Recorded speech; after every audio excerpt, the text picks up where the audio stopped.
Good morning! Nandito ako sa kusina. Naglulugaw ako ng pagkain ng alaga ko. Yan. Yan.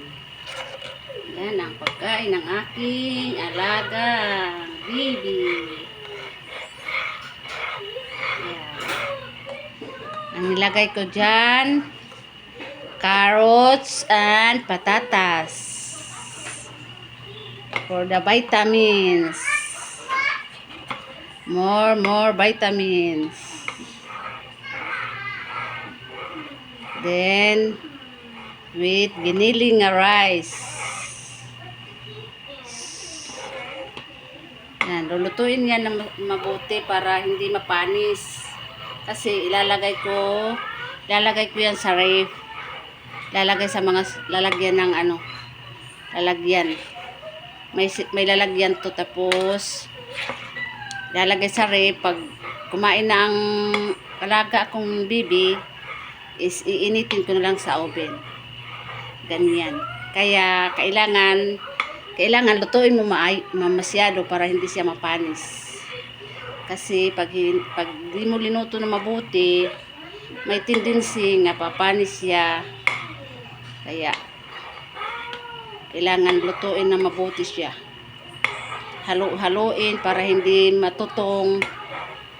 Kasi pag hindi mo hinalo-halo, magtututong yan. Kaya kailangan ng halo-halo. Tapos yung kasama ko naman is nagluluto siya ng legs. Chicken tiil.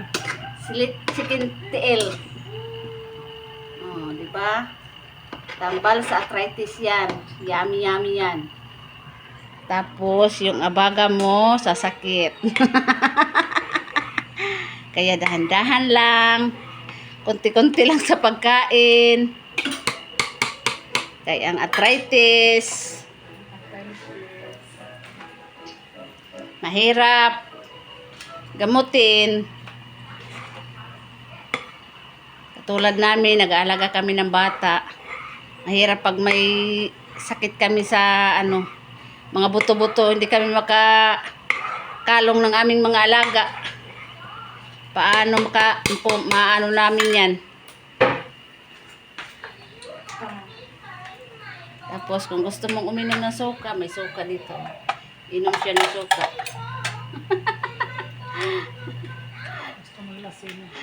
Inom na suka. Ang aming mga alagit, yun ang lalagyan ng lugaw. In-sterilize muna para walang germs. Lumayas ang germs dyan. Yun ang alaga ko. Lunod siya ng paborito niya ang Miss Rachel. Oh, diba? Hi! Say hi! Hello everyone! I'm watching Miss Rachel. Nana is cooking. Ay, may pagwa ka doula. Dara, si ate, nag-write. Mansay mong gi-write, ate? Nag-write ikaw? Wow, very good na mga ate Roxit, oy. Nag-write mo na siya lagi. Wow, very good ana mga ate Roxit, oy. Kuya Dandan, istoryahin siya ya.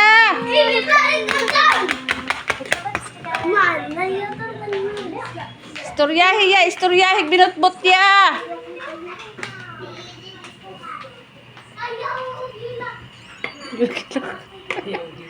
Ayog hilak. Istoryahin nagbinutbot ya. Istoryahin naman gagaw binutbot lang.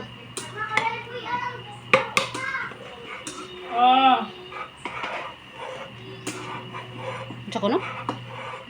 Naidak ko kay Baki ba? Sa baldi. Nya? Iya ko nung uwian.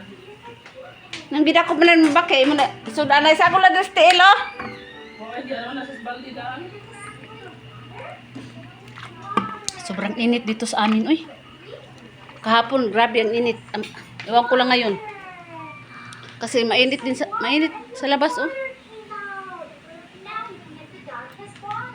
Hindi na ako pupunta doon sa alaga ko. Umiiyak pag lumapit ako. Papakuha. Dito na ako sa likodan. Dito na lang ako sa likodan, ay. Bihirang, wala. Yun o, ang init o. Grabe. Grabe ang init. Sobrang init na yun. Yan mo katawan ko, oh. Para na akong ano, para na akong nagsumba. Di na kailangan magsumba dahil pawis na pawis na. Susumba ka pa niyan? Hagard na mukha mo. Naubos ng tubig namin sa kaiinom dito ng dalawa.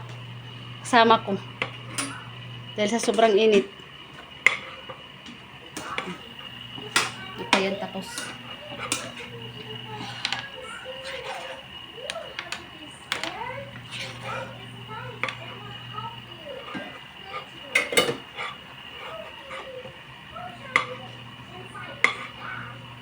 Yung paa ng manok, lagyan niya ng coke. Yun ang sinabaw niya ng ano, paa ng manok. Para manamis-namis. Na matamis-tamis. Na malinam-nam. Mayami-yami.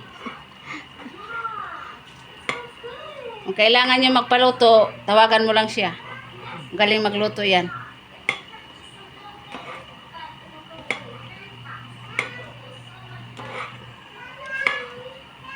Napalay, ungkol-ungkol ka ng mag-order, no? Order na sa imuha ba? Lutuin ko, aning. Ihatod lang. Urot ang tuon ng Rickson. Ha? Urot ang tuon ng Rickson. Ay, imuha punan. Ang Katong timba-timba ba? Makuanan sa to kanang bayadan. Bayadan sa tubig. ang. Katong timba-timba dili no. Dili, eh. Timba dito ang tunog hapon. Aming munting paraiso everyday. Dito lang kami palagi kaya hindi kami makalabas kasi mahirap iwanan yung mga alaga namin kasi mama nila is nag-work. Home from work ilang trabaho, dalawang mag-asawa. Kaya hirap kami lumabas. Lalabas kami talaga pag di-off namin. Hindi namin maiwan-iwanan kaya pasensya na kayo sa aking video kasi palagi lang ka ganito yung pagmumukha ko dito sa loob ng bahay. Para kami mga timang to dalawa. Dito lang kami sa loob ng bahay paikot-ikot. Pagising ng umaga dito sa kusina. Alaga ng mga alagis namin. Kaya ganun lang ang routine namin araw-araw. Tapos naman ito namang video ko, wala talaga akong edit dito kasi hindi ako marunong mag-edit kung paano mag-edit. Wala lang pag video ko, dina-download ko kaagad. Yun lang. Importante may ako, may ma-download ako sa aking munting YouTube. May mapanood kayo kahit paano, hindi kayo sana nagugustuhan niyo yung mga post, mga dinadownload ko. Kung hindi naman, okay lang, salamat din. Hindi naman tayo ang ate lang mapasaya tayo ng tao. Katulad namin, homesick kami dito sa loob ng bahay, kailangan namin ng ganito lang. Chill lang kami kasi dito lang kami sa loob ng bahay.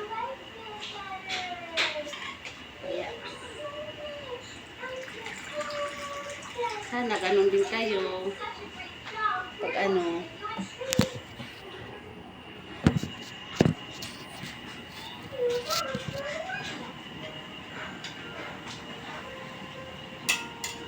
dagdagan ko ng tubig. Dagdagan ng tubig kasi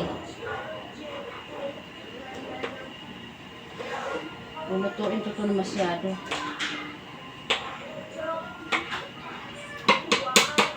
Kailangan mo talaga siya lutuin na masyado para hindi siya mapanis. Kasi pag hindi mo masyadong niluluto, mapapanis siya. Kaya kailangan mo talaga siyang pagtsagaan na ukayin siya.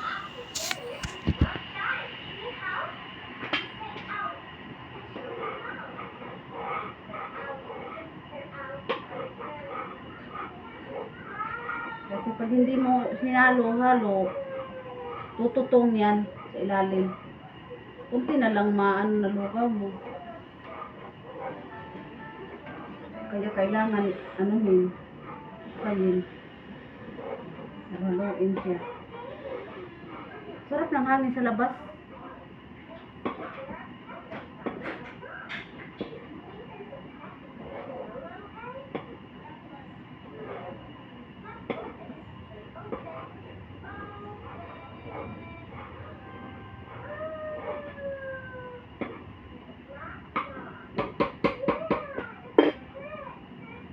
Tamang-tama habang nag-aantay ako ng in-sterilize ko na lalagyan nila. Anuhin ko muna malutong masyado siya. Kasi in-sterilize ko pa naman yung lalagyan nito. Diyan, naka-sterilize siya sa loob. Tapos pag tuwing kakain ang alaga ko, dito ko siya i-anuhin. Papainitan. Iniinit ko dyan kada kain ng alaga ko. Kaya ilalagay ko yan sa ref para pag kumakain siya, yun. Kailangan iniinit ko na lang doon sa oven. Kaya kailangan talaga anuhin mo siya. Lutuin mo siya masyado para hindi siya mapanis. Day, antil mo day, lakaw na day.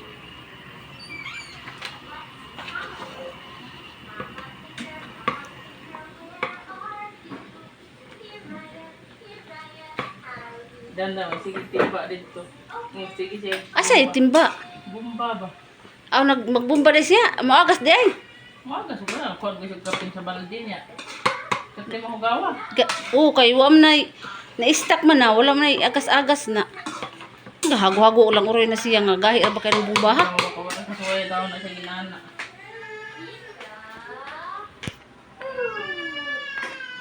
Abi na ako si Dodong nihilak si Roxit day. Nag-ilog siguro sa bomba. Ha? Nag-ilog siguro sa bomba.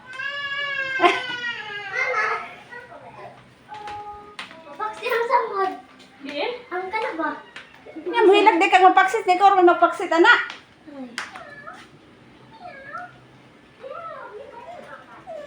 Wala nga tubig ato kami ma. Mugawas ang pari anak. Thank you guys. Thank you everyone sa panonood. Happy morning. God bless. Thank you sa lahat. Bye-bye.